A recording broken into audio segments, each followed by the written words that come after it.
Hasan Al-Basri mengatakan apa tuan-tuan dunia kita ni tuan-tuan ada 3 hari je tuan-tuan. Hidup 1000 tahun hanya 3 hari sahaja. Hari yang pertama ialah hari semalam. Kan semalam puasa yang semalam ni 11, 12 malam ni tuan-tuan. Hari yang tak pasti. Boleh jadi hidup, boleh jadi mati selepas ini. Kamu tak tahu di mana bumi kamu akan mati. Itulah taklif kita. Itulah jalan kita ke syurga ataupun neraka. Allahu Akbar. Jadi tuan-tuan, soalan. Sepanjang kita menempuhi beberapa puluh tahun Ramadan tuan-tuan, dengan Ramadan hari ini, hazal yaum, hari ini kita bernafas, kita mendengar tuan-tuan, manakah Ramadan paling baik?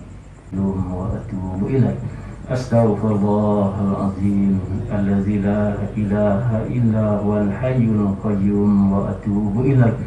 Ke arah kemungkaran dan kejahatan sebab nak jadi geng dia dalam neraka. Masuk bulan Ramadan tuan-tuan, syaitan tak mampu lagi nampak itu. Tetapi apa dia buat tuan-tuan? Syaitan pesan kepada kita. Tuan-tuan boleh tangkap syaitan? Tak boleh tuan-tuan.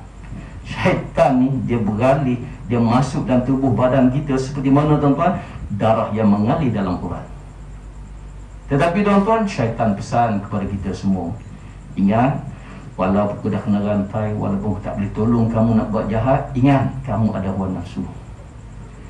Apa yang aku dah ajar 11 bulan yang lalu, teruskan buat, teruskan buat. Sebab tu tuan-tuan tak boleh dalam bulan Ramadan orang berzina, dalam bulan Ramadan orang tak puasa, dalam bulan Ramadan tiba-tiba penyakit yang pelik-pelik. Sampai sebab apa? Alasan tak nak puasa. Sedangkan disebut siapa yang tinggal puasa 1 hari je tuan-tuan, dia berkesempatan hidup dalam dunia dalam bulan Ramadan tuan-tuan, dia sengaja nak tinggal 1 hari. Selepas puasa nanti tuan-tuan, bermula 2 Syawal, dia puasa setiap hari setahun lamanya sampai bulan Ramadan tahun depan. Walaupun dia berpuasa setahun, tidak dapat menyamai siapa yang Allah bagi hidup walaupun 1 hari di bulan Ramadan disebut kelebihan dan pahalanya. Allahu Akbar. Jadi ayat 35. Tuan-tuan tulislah balik nanti, tuan-tuan buka balik. Saya nak sebut 10 perkara ini disebut dalam Al-Quran. Ayat 22 sampailah ayat 35. Allah confirm janji. Ayat 35 maksudnya apa? Mereka itu kekal dalam syurga mendapat kemuliaan. Dengan 10 sifat ini, kita nak masuk syurga ni, minta kepada Allah, ya Allah masuklah ke aku dalam syurga, masuk syurga. Tuan-tuan, 10 perkara ini cuba kita buat. Cek pada diri masing-masing. Yang pertama, illal musallin, antara ahli syurga, orang yang nak masuk syurga ialah sifat yang pertama ialah orang itu sembahyang. Basic, tuan-tuan boleh rujuk dalam surah Al-Ma'arij ayat 22 sampailah ayat 35. Siapa nak masuk syurga kena semayang. Tak semayang, neraka kirim salam. 1. Yang kedua, allazina hum ala salatihim daimun, orang yang berterusan sembahyang.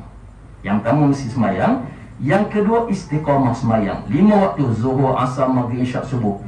Sibuk jadi CEO ke, jadi pegawai besar ke, apa sekalipun, hujan, ribut, banjir sekalipun, semayang jangan tinggal. 5 semayang ini jangan tinggal. Itu syarat kedua nak jadi ahli syurga. Dan ini kita berada dalam bulan Ramadan, ada zakat fitrah. Zakat fitrah itu wajib kita keluar.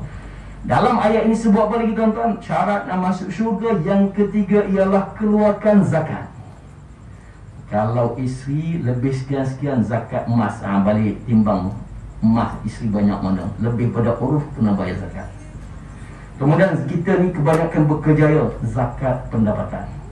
Ya Allah, hidup 10 tahun zakat pendapatan wajib keluar, buat tak kisah. Tuan-tuan, tak ada harapan nak masuk syurga. Ini janji Allah. Yang ketiga, mesti keluarkan zakat. Sebab dalam zakat tersebut ada hak fakir, hak orang miskin dan sebagainya. Yang keempat, tuan-tuan dirahmati Allah, wallazina yusaddiquna biyaumiddin. Yang keempat, dalam hati kita yang masih hidup ni tuan-tuan, mesti ada keyakinan adanya hari pembalasan. Yakin sungguh-sungguh, mati hidup semula 1000 kali sekalipun, Aku yakin aku mati, Allah akan balas segala apa yang aku buat di padang mahsyar. 4. Yang tadi imam baca tadi apa? Surah tadi. Wa jumi'a asy-syamsu wal qamar. Kan?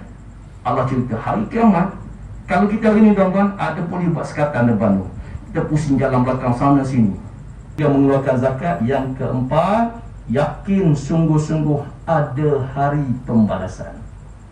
Yang kita baca dalam surah Al-Fatihah kan, Maliki yaumiddin. Setiap kali semayang, Allah cerita, percaya sungguh-sungguh ada hari kiamat nanti.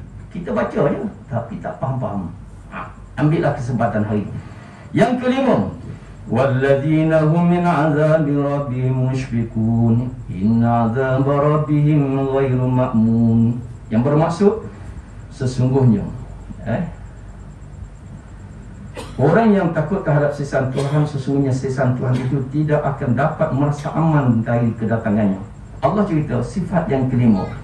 Yang keempat, percaya ada hari pembalasan. Yang kelima, Allah cerita apa tuan-tuan dirahmati Allah, yang kita yang dah balik berpuluh tahun ni tuan-tuan. Yang kelima, Allah kata kalau jadi ahli neraka, siksaan Allah bertindan-tindan sampai tak mampu untuk kita hadapi. Yang keenam, sifat ahli syurga ialah mestilah bersifat luhur dan menjauhkan diri pada perkara yang keji, ataupun disebut walladzina hum li furujihim hafizun. Sifat yang keenam, jangan berzina. Umum saya sebut sifat yang keenam, nak masuk ahli syurga jangan berzina. Allah, Ustaz, dulu zaman jahiliah aku dah berzina, macam mana? Sebab itu saya sebut di awal tadi, Allah tidak memandang di mana kita bermula, tetapi Allah memandang pada saat kematian kita. Mungkin hari ini, mungkin besok, sebab apa saya sebut tadi tuan-tuan, hari yang terbaik dalam sejarah hidup kita adalah hari ini. Sebab hari ini hati kita boleh dengan ikhlas, dengan penuh pengharapan minta, ya Allah, Kau ampun kalau dosa aku, ya Allah, walaupun aku telah berzina, aku buat itu, ini dan sebagainya. Allah Akbar. Sebab sifat yang ketujuh tuan-tuan yang dirahmati Allah, lagi 3 nak habis dah. Yang ketiga, yang ketujuh, yang ketujuh ialah walladzina hum li amanatihim wa 'ahdihim ra'un. Sifat yang ketujuh nak jadi ahli syurga, Allah janjikan ialah tunaikan amanah. Tunaikan amanah. Orang bagi amanah suruh pegang duit, jangan kau sapu duit tersebut. Kita amanah sebagai seorang suami, amanah kita dengan Tuhan apa? Aku terima nikahnya, ya Allah, isteri inilah yang aku nak bawa masuk syurga. Kalau ditakdirkan daripada isteri ini lahirnya anak-anak, inilah zuriat aku nak bawa masuk syurga. Tuan-tuan, cek balik amanah kita. Ni bulan Ramadan ini, isteri kita, diri kita, anak-anak kita dah selesai ke belum? Fardu ain. Ilmu fardu ain dah selesai ke belum? Setia pada janji. Disebut apa tuan-tuan? Bila berjanji tepati, jangan capati. Kan? Bila berjanji tunai apa? Maka disebut apa tuan-tuan? Tunailah janji. Okey, yang ke-9. Yang ke-9 daripada 10 tuan-tuan. Terakhir disebut dalam Al-Quran Karim, walladzina hum bi syahadatihim qaimun. Kalau tuan-tuan yang bercakap diminta untuk menjadi saksi. Saksi ni apa tuan? Penyaksian ke atas sesuatu kes. Contoh, kes bunuh, kes jenayah, kes apa sekalipun, kemalangan dan sebagainya. Walaupun yang bersalah itu bapa kita, mak kita, adik-beradik kita, salah tetap salah. Tengok orang mak pak saudara aku, alamak. Biasa dia macam tu. Bila kena saudara twist, aku kau terus. Hak yang betul jadi salah sebab jadi saksi. Jadi Allah Subhanahu Taala sebut, ingat tuan-tuan, yang kelas 9, jadilah saksi yang betul.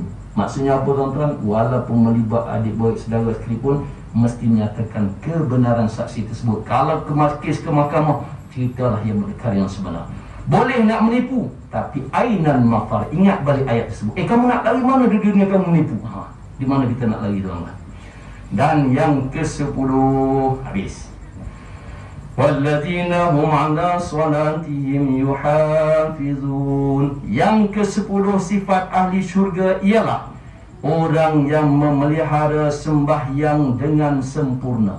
Tadi basic nak masuk syurga kena sembahyang. Yang kedua, istiqamah semayang. Penutup dengan semayang maksudnya apa tuan-tuan? Pastikan semayang kita sempurna. Allahu Akbar sampailah bagi salam, betul mengikut hukum. Jadi tuan-tuan, saya nak tanya satu soalan sebagai penutup. Sebelum semayang kita nak kena buat apa tuan-tuan? Kena ambil wudu. Cuba cek wudu masing-masing. Sebab tuan-tuan bila kita pergi masjid dan orang semayang Jumaat kan, tuan-tuan tengok pada tempat orang ambil semayang tadi, kadang-kadang tua bangka nak mati dah ambil wudu pun tak betul. Tengok betul, ini cerita realiti. Pastikan tuan-tuan, basuh muka begini je, tangan kat bawah sini tak apalah, kedekup dah tu, ngam-ngam sini, kadang tak lebih pun. Kepala okey tak masalah, basuh kaki depan je, belakang bawah buku lari tak kena. Agak-agak tuan-tuan, kalau ambil wuduk macam tu 60 tahun, 90 tahun, 1000 tahun, dah semayang 1000 tahun tuan-tuan, sah tak wuduk? Sah tak semayang tadi? Tak sah lah tuan-tuan, sebab tak sempurna wuduk. Sebab tu disebut tuan-tuan, yang ke-10 ialah apa tuan-tuan? Memelihara sembahyang dengan sempurna, bermula wuduk sampailah takbir, sampailah salam. Allahu Akbar. Maka Allah ending ayat ini pada ayat yang ke-35, ulaika fi jannatin mukramun. Mereka itu kekal di dalam syurga serta mendapat kemuliaan Allah Subhanahu Wa Taala. Jadi tuan-tuan, 10 perkara ini, 10 item ini, cek, semak balik dalam diri kita. Semak pada diri anak kita, isteri kita, yang bawah tanggungjawab kita. Sama-sama perbetulkan.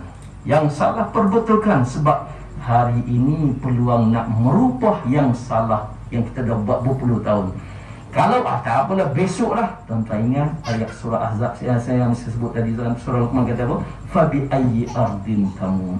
Yang cakap tuan-tuan mendengar, tak tahu di mana bumi kita akan mati dan bila kita akan mati. Jadi tuan-tuan, sekadar itu sahaja. Mudah-mudahan sempena nuzul Quran tak berapa lama lagi. Baca Quran, tengoklah maksud, supaya apa tuan-tuan? Dapat memberi kesan dalam jiwa kita, insya-Allah.